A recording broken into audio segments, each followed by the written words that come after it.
Copywriting rules to optimize the email impact.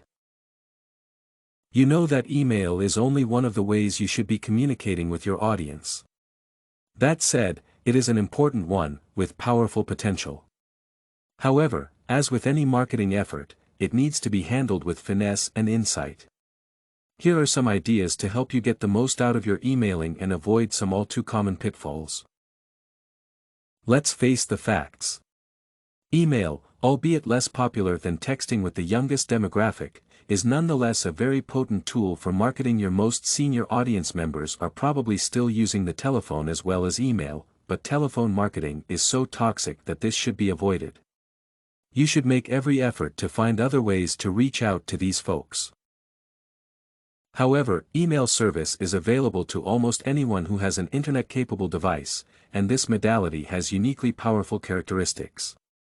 Emails are receivable on most equipment with a web connection, unlike some text messages, which may be blocked from transmission between some devices and systems. Emails offer greater versatility because of the variety of content and media that they can include, and the tracking options they offer, although overly flashy fonts and graphics can also consign your email into a recipient spam folder, as well. Avoid being ostentatiously clever. When composing your email, remember that you are barging into a person's day, device, office, or home. You are demanding that your recipient take their time to read your missive. Be conscious of this and considerate of their precious time. You have only a few seconds, or less, to convince them to read on. Be sure that you are being clear and concise, rather than merely clever or cute. This can be interpreted as being pretentious and irritating, not constructive.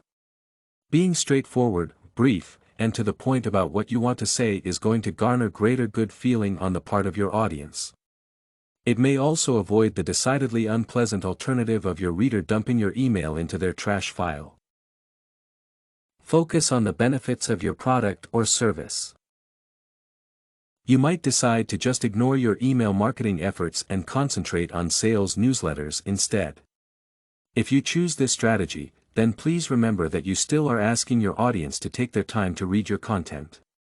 To make this investment of effort worth their while, you need to concentrate on the benefits of what you offer, rather than the flashy features of your product or service. Remember that your communication, to successfully retain the reader's attention, has to be all about your customer, and not primarily about you or your product. What problem can you identify that the customer may never have realized was bothering them? What issue can you articulate with precision, comment in with insight, and offer to solve? What need can you pinpoint, highlight, and promise to fulfill? What new development in the field can you share that will inform and enlighten your reader and save them time reading about it somewhere else? Avoid spinning out the hype and never actually conveying information, only to lead the poor reader to an expensive call to action, the way that some marketers do. This writer's pet peeve. It's the customer's needs that should take up space in your newsletter. Exploit the negativity bias, carefully. Current research in neurology suggests that a human brain ordinarily responds more strongly to stimuli it deems negative. This tendency is hardwired into us through evolution.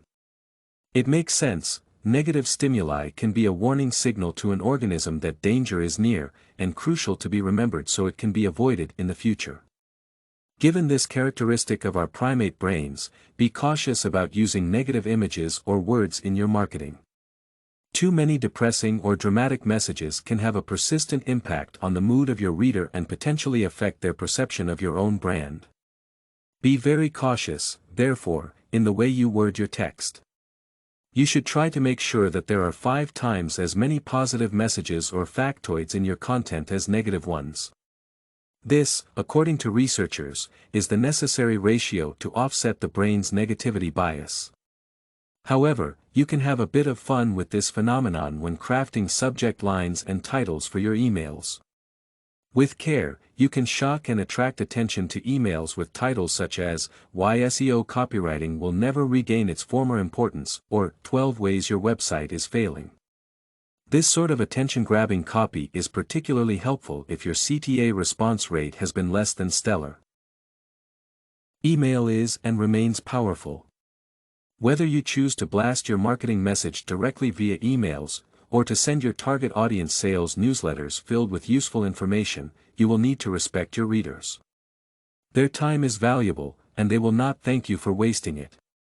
Be brief, be clear, be useful, helpful, and informative.